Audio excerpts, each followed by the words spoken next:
저도 여러 명 아이를 봤잖아요. 그러면 아이들이 이제 또 성인 돼가지고 나중에 막 엄청 찾아와요. 특히 요즘 SNS 막 연결되니까 계속 연락이 오는데 얘가 뭐 어느 직장을 가졌던 어느 대학교를 갔던 다 상관없이 네. 잘 되는 애들의 속성은 조금 있거든요. 공통점이 있어요. 어. 공통점이 뭐냐면 첫 번째가 인사를 잘해요. 그리고 두 번째가 자기 주변 정리를 잘해요. 네. 정리정돈을 잘하고 또 마지막 세 번째가 고마워, 미안해 그런 감사 표현이나 사과 표현 이런 거 하는 거에 있어서 박하지가 않거든요. 그래서 저 같은 경우에는 물어보실 때 약간 그런 식으로 물어보셨으면 좋겠어요. 네네. 안녕하세요. 교육대기자TV 대기자 방종임입니다. 새학기 대표적인 걱정거리죠. 학부모 상담을요. 유의미한 시간으로 되기 위해서 노력해야 될 부분 오늘 초등교사 모시고 말씀 나눠볼게요. 네, 안녕하세요. 저는 15년차 초등교사 김차명이라고 합니다. 네, 선생님 반갑습니다. 지금 학부모 총회 마치고 오셨죠? 네, 맞아요. 상담 언제 하세요? 저희 학교 기준으로는 4월 초예요. 가장 고민하는 부분이 학부모 상담이지 않을까? 학부모 총회 끝나고 이 부분을 걱정하시는 부모님들이 있으실 것 같아서 오늘 그 부분에 대해서 현명한 방법들, 효과적인 준비 팁 이런 부분을 좀 나눠주셨으면 하고 모셨습니다. 상담을 하는 목적이 좀 명확해야 되거든요. 네네. 약간 연례 행사처럼 가서 그냥 학교 가서 우리 아이에 대해 듣고 와야지가 아니라 뭔가 그 시간이 그 학교에서도 선생님한테도 우리 학부모님한테도 다 유의미해야 되잖아요. 그럼요. 그리고 궁극적으로는 이제 그런 시간이 아이한테 좋아야 되잖아요. 네. 제가 느꼈던 바로는 일단은 그 대부분 그냥 오세요. 준비 없이 오시는 경우들이 많다라고 말씀 주셨으면 네. 그러면 그것을 달리 생각하면 준비를 하고 네. 오셨으면 조금 더 맞아요. 효과적인 시간이 될 수 있다는 말씀이잖아요. 네네. 만약 선생님의 입장에서 준비해야 될 거, 학부모 입장에서 준비해야 될 건 뭘까요? 선생님들 입장에서 준비해야 될 거는 약간 그 우리 아이에 나타날 수 있는 좀 객관적인 자료들이 좀 필요할 것 같아요. 네네. 학교별로 좀 차이가 있는데 이렇게 좀 기초학력 평가 본 것도 있고요. 그리고 학기 초에 굉장히 저 학급 같은 경우에도 아이에 대한 이렇게 뭐 검사까지는 아니어도 약간 교육 관계 아니면 서부터 시작해가지고 뭐 이렇게 아이가 평소 말하는 거 또 좋아하는 거 예를 들어 급식이나 식사할 때 버릇을 갖고 있나 이런 것들을 데이터를 좀 준비를 해요.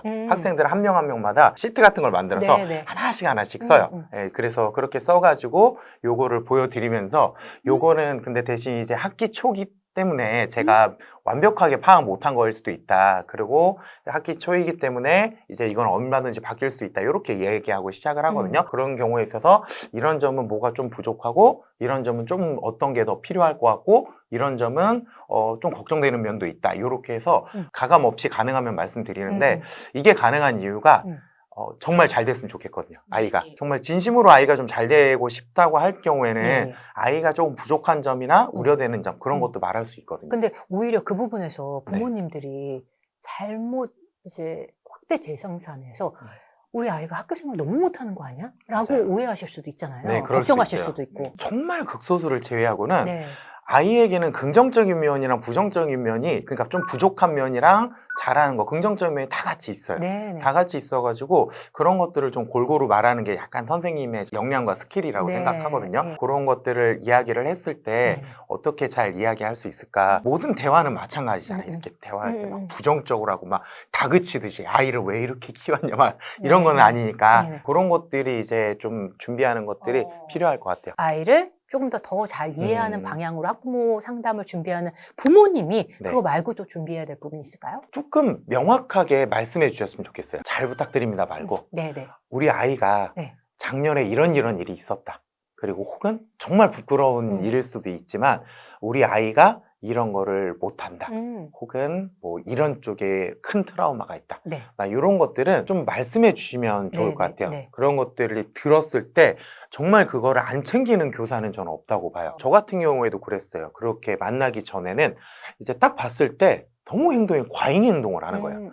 그래서 어떻게 하면 저럴까 막 이런 생각도 했거든요. 그런데 오셔가지고 우리 아이가 이런 것 때문에 이런 일이 있었고 집에서도 솔직히 아이의 이런 행동 때문에 나도 너무 힘들다 이렇게 얘기하니까 너무 공감이 되는 거예요. 와, 그렇지, 나는 직장이고 어떻게 보면 돈 받으면서 일하기 때문에 쟤를 맡아서 이렇게 하는데 집에서 계속 보셨을 때는 얼마나 힘드실까 이런 공감도 돼요. 그래서 조금 좀 명확하게 이제 아이에 대한 정보 그리고 또 아이가 어떤 일이 있었는지, 그리고 히스토리. 또 히스토리, 그리고 또 학교나 교사한테 예. 좀 바라는 점. 물론 그게 우리 애만 봐주세요 막 그런 수준은 아니겠지만 네. 그래도 학부모님으로서 이제 아이가 음. 이런 점은 못하는데 좀 이런 점 이거는 좀 개선했으면 음. 좋겠다라는 것들, 그런 것들을 좀 명확하게 얘기해 주시면 네. 저희가 교육계획 짤 때도 네. 반드시 집어넣거든요. 두 가지 방법이죠. 전화로 상담할 수도 있고 대면으로 상담할 수도 있는데 결국에는 대화일 것 같아요. 선생님과의 대화. 네. 그런 면에서 이 질문, 음. 두리뭉실한 질문이 아니라 이렇게 부모님이 말씀하셨을 때 훨씬 더 교사 입장에서 더 체감되는 얘기를 할 수 있다. 네네. 구체화된 멘트가 있을까요? 저도 여러 명 아이를 봤잖아요. 네. 그러면 아이들이 이제 또 성인 돼가지고 나중에 막 엄청 찾아와요. 네. 특히 요즘 SNS 막 연결되니까 계속 연락이 오는데 얘가 뭐 어느 직장을 가졌던 어느 대학교를 갔던 다 상관없이 네.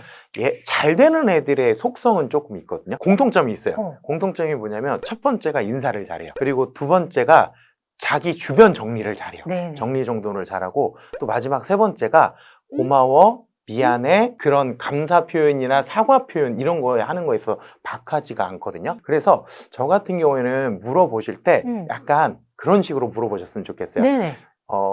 들어올 때 인사는 잘 하나요? 막 이런 것들이 있잖아요. 그러니까 정말 소소하고 별거 아닌데도 그냥 선생님이 바로 대답할 수 있는 거. 교실 가보시면 아이 사물함이나 이런 책상 속도 한번 보시잖아요. 그래서 그런 것도 보면 정리가 잘 되냐? 네, 잘 되냐. 명확한 행동 목표가 욕포를 좀 물어보셨으면 좋겠어요. 수업 시간에 뭐 집중 잘 하나요? 이런 것들은 물어보잖아요. 그럴 때 조금 더 이제 애가 뭐 과학 실험을 좋아하는데 실험 때 막 적극적으로 하나요? 막 이런 것들 네네. 조금 더 구체적으로 물어보시면 선생님도 그럼 딱 들어보면 얘 과학 시간이 떠오르면서 이제 좀 구체적으로 얘기를 하거든요. 그래서 그런 것들도 저는 좀 세분화해서 물어보는 것도 괜찮을 것 같고요. 요즘 우리 땡땡이가 집에서 김치를 안 먹는데 여기도 김치 안 먹나요? 약간 그런 부정적인 것보다 조금 할 수 있는 거 중심으로 좀 물어봐 주시면 저는 좀 더 대답하기가 쉽고 거기에 대한 얘기들도 좀 많이 나오더라고요. 얘기를 하면 대화도 좀 부드러워지고, 이런 말을 함부로 해도 될지 모르겠지만 친해지고 싶어요. 상담 주간뿐만 아니라 보통은 뭐 이제 뭐 톡으로 이렇게 메신저로 이렇게 상담도 하고 전화도 하잖아요.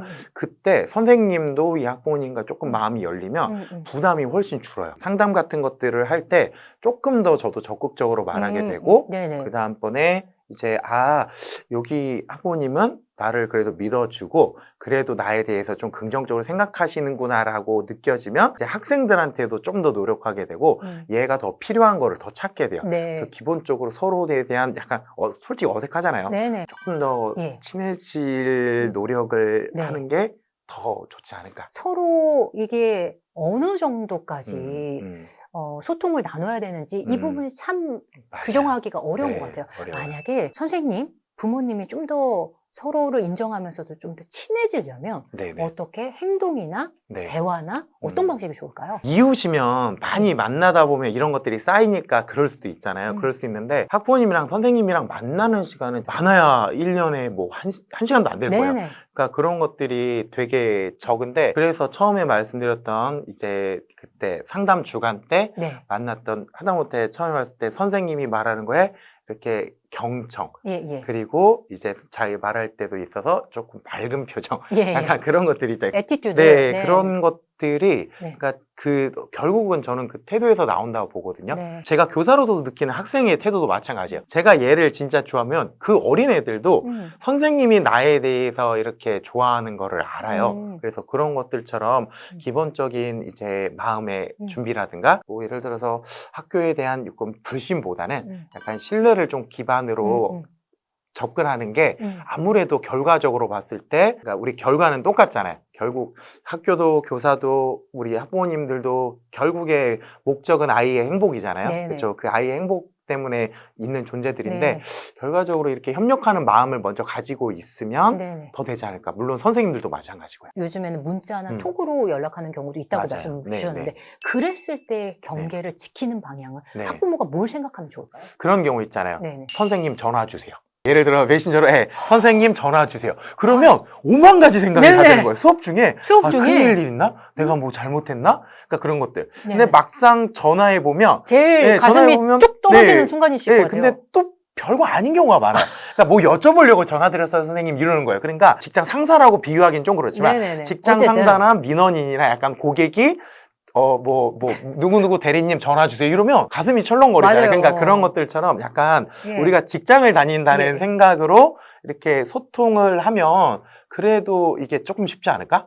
네, 그래서. 그러면 만약 그렇다면은 톡이 나으세요? 네. 문자가 나으세요? 또 이것도 선생님마다 다른데 저는 문자가 훨씬 좋아요. 왜냐면 네, 네. 이제 전화가 오면 음. 이제 수업 중일 수도 있고 막 업무 보는 중일 수도 있고 집중을 못 할 수도 있는데 이제 막 별별 생각이 다 들어요. 왜 전화 주셨지? 갑자기 급한 일이 생겼나? 네. 이렇게 돼가지고 이렇게 집중하기가 어려우시죠? 그렇게 되는데 메시지를 보내주시면 예, 예. 오늘은 이런 일이 있었고 누가 누구를 때렸다. 그래가지고 와서 얘기하는데 혹시 이런 일 있었는데 선생님 혹시 오늘 이런 일이 있었나? 이렇게 뭔가 물어보면 그거에 대해서 이제 좀 상기하고 이제 대답할 준비를 조금 하거든요. 소위 많이 쓰는 카카오톡이나 뭐 개인 핸드폰 메시지로 하는 경우는 거의 없어요. 거의 없고 다 앱으로 사용하기 때문에 선생님들 그 시간 동안은 뭐 항상 보고 하기 때문에 그거를 조금 더 저는 더 훨씬 선호해요. 근데 좀 전에 말씀해 주신 것처럼 가장 민감하게 질문하는 부분이 이거 아닐까 싶어요. 다른 친구들과의 교우 관계. 이 부분에서 어떻게 질문 드리고 어떻게 소통하면 훨씬 더 이 관계가 새 학기에 조금 더 원활할 수 있을까요? 애들 관계에 있어서는 우리가 웹툰이나 아니면 뭐 드라마에 나오는 것처럼 그렇게 극단적인 상황은 많지는 않아요. 초등의 경우. 네, 사실 초등의 중고등에는 조금 있을 수도 있어요. 근데 중고등도 있거든요. 예. 있는데 그런 경우는요. 예. 교사 입장에서도 봐도 너무 편해요. 가해자랑 피해자가 명확한 경우에는 너무 편한 거예요. 그러면 생각할 것도 없고 그러면 바로 조치하면 되거든요. 대부분의 경우는 그런 경우가 아닌 게 너무 많아요. 그리고 지금처럼 학교폭력 신고를 했는데 뭐 어디가 신고하고 막 이런 갈등 상황이 늘어나는 게 모든 상황이 가해자랑 피해자랑 다르게 명확한 경우가 많아요. 네. 예를 들어서 이 친구는 되게 소심한 친구예요. 네네. 저 같은 경우는 되게 막 좀 까불기도 하고 그래요. 그래서 좀 자주 놀려요. 평소에. 놀리는데 이 친구는 또 소심하고 이렇게 참는 것도 잘하니까 그냥 계속 들어도 그냥 하하 하고 그냥 노는 거예요.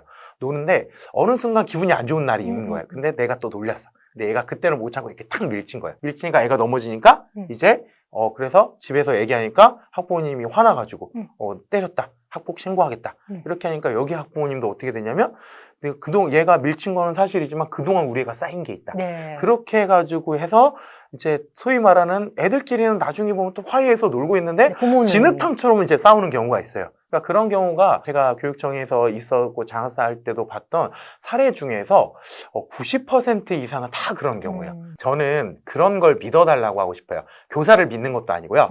학생들끼리 서로 갈등을 봉합할 수 있는 능력이 있다는 걸 믿어줬으면 좋겠어요. 그러니까 교사는 학교에 대한 믿음이 아니라 아이들은 할 수 있다는 그런 회복력에 대한 믿음을 처음에 갖고 있으면 그 다음번에는 반드시 처벌해달라.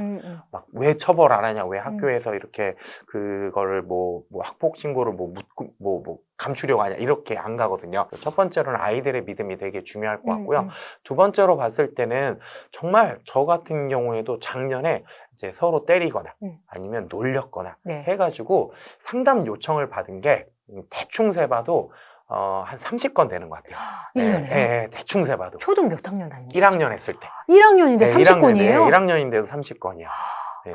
그러니까 그러니까 많아요. 그 한 명이 다수인가요? 아니면은 아니에요. 골고루예요? 골고루. 골고루인데? 물론 소수는 조금 많은 경우도 있었는데 골고루예요. 골고루. 근데 한 반에 20명 있으면 네. 거의 다는데요? 네, 거의 다. 그래서 한 친구가 이 친구랑도 갈등이 있을 수 있고 이 친구랑 갈등 갈 수 있고 그래서 대부분이 있었어요. 그리고 같은 일로 봉합이 됐다고 생각했는데 그다음에 또 이런 경우도 있어요. 그러니까 너무나 다양하거든요. 다양하기 때문에 이렇게 아까 전에 말씀드린 것처럼 딱 나눠서 제가 무조건 잘못했다, 뭐가 어떻게 됐다. 그러니까 참 인간관계가 그렇잖아요. 어른들도 마찬가지로 어제만 해도 친했다가 내일부터 뭐 이렇게 대화 한마디 조금 삐끗나서 이렇게 안 만나는 경우도 있는 것처럼 그런 좀 다양한 상황이 있기 때문에 일단은 첫 번째로 굉장히 마음이 아프고 하지만 선생님과 상담할 때 그래서 저 같은 경우에는 이런 일이 있을 때는 좀 장문의 메시지로 이렇게 받았어요. 그래 받아가지고 요런 일이 있었고 요런 일이 있었다라고 하면 보통 선생님들은 그런 일을 할 때 일단은 알아보거든요. 네, 알아봐요. 왜냐면 대부분의 이제 올 때가 아이가 이제 집에 가서 집에서 이야기를 했을 때 이제 부모님 부모님이 그렇죠. 연락이 오는 예, 경우가 예. 대부분이기 때문에 딱 그 상황에서 말하기는 참 어려워요. 그래서 보통 그 다음날 이제 두 친구를? 둘을 불러다가 별도의 공간으로 가가지고 예. 이제 사실관계 먼저 이제 음. 확인을 좀 해요. 음. 근데 거기서 이제 또 말이 다를 수 있고 어. 느끼는 게 그러면 예. 너무 복잡해지는 거예요. 그렇죠. 네, 작년 같은 경우에는 또 1학년이니까 예. 아이들이 전날을 기억을 못 하는 거야. 그리고 네, 이 네. 부모님 따로 이 부모님 맞아요. 따로 네. 기억하실 거잖아요. 네, 따로 기억하니까 예. 그거를 그래서 가능하면 선생님들은 대부분 진짜 팩트만 솔직히 예. 이렇게 좀 섭섭하실 수도 있어요. 그 얘기 많이 듣어요. 네. 왜냐면 때렸어 안 때렸어? 네, 뭐 이렇게만 그렇죠. 물어보시는 네, 그러니까. 경우도 있다고 알고 있거든요. 맞아요. 근데 선생님은 일단은 그런 팩트 확인 네. 그런 것들이 중요하기 때문에 네. 그거 먼저 아마 조사하는 경우 때문에 아마 그게 섭섭하신 경우가 많을 거예요. 누가 먼저 때렸니? 몇 대 때렸니? 그 다음부터 시작해가지고 그 다음에 너는 어떻게 했니? 이런 것들이 큰 팩트를 하고서 이제 그 원인들을 이제 좀 조사하기 시작하거든요. 그렇게 하면 시간이 좀 걸려요. 결국의 목적은 이제 누구를 처벌하는 게 목적이 아니잖아요. 그러니까 학교의 역할은 얘네들끼리 싸우고 있으면 막 쟤를 반드시 둘 중에 하나를 피해자 가해자를 가려놔서 이제 몇 대 몇 해서 가리는 게 학교의 목표는 아니잖아요. 학교의 목표는 결국 얘네들이 이제 이런 갈등이 있었어도 이렇게 가장 좋은 거는 화해하고 다시 사이좋게 지내는 거고 만약에 그게 안 되면 그냥 너희 둘의 약간 인연은 여기까지고. 네. 근데 저는 그것도 중요하다고 생각해요. 아, 그래요? 네. 왜냐면 어른들도 모든 사람이랑 다 못 지내잖아요. 저도 직장에 있지만 모든 선생님들이랑 다 친하게 안 지내거든요. 그런 것들처럼 아이들도 친하게 지내려는 목적은 되게 중요한데 정 안 되는 경우는 안 맞아요. 안 맞는 경우에는 굳이 친하게 지내라고 하는 것도 저는 아이들 입장에서 봤을 때는 조금 너무 무리하지 않나? 라는 생각도 들어요. 회복력을 믿어달라고 했던 이유가 참 아이들은 신기해요. 제가 이렇게 만약에 어른한테 제가 이렇게 혼을 내면 어른 같은 경우는 한 일주일은 갈 거예요. 최소. 근데 아이들은 2교시에 혼내면 3교시 때 또 회의하고 와요. 저는 학교는 무균실이 아니라고 생각하거든요. 얘네들이 살아가면요 무조건 상처받고요. 무조건 갈등 생길 수밖에 없어요. 우리도 마찬가지잖아요. 직장에서 상처받고 가정에서 상처받고 부모님한테도 심지어 상처를 받는데 학교는 당연히 그런 거거든요. 애가 상처받는 거예요. 받을 수밖에 없어요. 다칠 수도 있고 괴로울 수도 있고 억울할 수도 있어요. 그런데 결국은 그 부정적인 감정을 어떻게 승화해서 어른으로 한 걸음 더 가냐 그게 중요하잖아요. 그럼요. 그 목표를 생각했으면 좋겠어요. 그러니까 그 과정에서 부모가 도와줄 수 있는 역할을 여쭤보는 거거든요. 예를 들면 나랑 안 맞는 친구에 의해서 어떤 이슈가 발생했어. 그럼 부모가 어떻게 선생님하고 말씀을 나눴을 때 현명한 방법을 여쭤보는 거예요. 네, 그래서 일단은 아이 말은 언제나 왜곡될 가능성이 있어요. 아이가 거짓말 하겠어요? 라고 얘기하면 저는 당연히 그럼 아이가 거짓말하지 어른이 거짓말하겠어요? 이렇게 얘기를 해요. 그렇게 얘기하는 게 아이 기억은요 왜곡될 수도 있고요. 심지어 진짜 저학년에서 많이 왜곡돼요. 왜곡될 수도 있고 그 다음번에는 이제 엄마 앞에서는 막 그 아빠 엄마 앞에서는 감정이 복받치니까 울고 막 이렇게 과장될 수도 있어요. 그런데 그 얘기를 듣고서 당연히 화나죠. 저도 그런 경우 있으니까 당연히 화나는데 아이 앞에서는 첫 번째로 큰 감정을 보이면 안 돼요.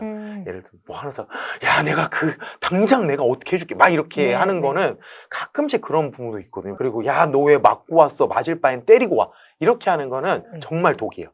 정말 독이고 얘가 더 성장할 수 있는 가능성을 완전히 그냥 무너뜨리는. 그래서 아이 앞에서는 이제 그런 감정 물론 속상하고 그러겠지만 당장 걔 앞에서는 감정하지 않고 속상해하지 마. 그가 잘 될 거고 그리고 또 이런 것들도 다 과정이고 되게 슬프겠지만 괜찮아. 잘 해결될 수 있는 긍정의 단어 를 좀 해주시고 그 다음번에는 이제 선생님한테 상담 요청을 하시고 어떻게 보면 애가 얘기를 했어도 학부모님도 팩트 체크는 안 된 상태잖아요. 근데 이제 아이가 얘기한 것만 이제 주먹주먹 얘기해서 혹시 내일 아이가 다시 학교 갈 텐데 혹시 알아봐 주실 수 있냐 라고 이야기를 하면 다음날 아침에 출근할 때도 머릿속에 그거밖에 없어요. 애가 둘 딱 오자마자 바로 픽해가지고 따라와봐 해서 이렇게 해서 이제 그런 절차를 밟게 되거든요. 그래서 제일 중요한 거는 이제 목적을 잃지 않는 거랑 아이 앞에서 부정적인 이야기 하지 않는 거랑 그리고 사실관계는 확인해야 된다는 맞아요. 사실관계 환기. 근데 참 그 사실이 어려워요. 그러면 선생님도 어려운 과정이라는 거를 이해하는 마음이 필요할 것 같아요. 새 학기에 하는 상담하고 2학기 때 하는 상담은 또 다른 느낌이잖아요. 새 학기 상담, 선생님을 처음 만나는 자리에서 선생님도 그리고 부모로서도 이걸 잘 이해하고 서로를 좀 긍정적인 관계로 나아가고 싶은데 두려움이 있는 이 부모님을 위해서 마지막으로 조언 좀 부탁드립니다. 공교육의 목적 같은 경우에는 결국은 이제 학생들이 이 사회에 나가기 전에 이제 학교라는 공간을 통해서 긍정적인 거, 부정적인 거, 그리고 모든 것들을 겪으면서 이제 조금씩 발전해 나가는 것, 그런 것들이 되게 중요하다고 생각을 해요. 그래서 상담이라는 것 자체가 이제 와서 서로 안부 묻거나 아니면 우리 아이에 대한 상태만 확인하고 가는 것이 아니라 조금 더 학생도 그리고 또 학부모도 그리고 또 교사도 이렇게 좀 명확한 목표를 가지고서 얘가 어떤 성장을 했으면 좋을까라는 것들을 이제 같이 한번 고민하는 시간을 가졌으면 좋겠습니다. 그러기 위해서는 이제는 학부모님들도 이제 선생님에 대해서 이제 선생님의 전문성을 인정해 주시고 그다음에 선생님의 방식 그리고 조금 더 기다릴 수 있는 그런 여유 그런 것들이 되게 중요할 것 같고요. 선생님도 이제 물론 직장이기도 하고 하지만 뭔가 선을 딱 긋고 나는 여기까지만 일한다라기보다는 내가 조금의 더 노력 그리고 내가 하는 조금의 친절 그리고 내가 하는 조금의 더 관심 이게 나중에 올 훨씬 큰 문제를 훨씬 더 줄일 수 있고 없앨 수 있다는 사실은 저는 분명히 확신하고 있거든요. 그렇기 때문에 이제는 어떻게 보면 조금 한 걸음 더 가까이 다가갈 수 있는 용기 이게 가장 중요하다고 생각합니다. 함께 해주셔서 감사합니다. 감사합니다.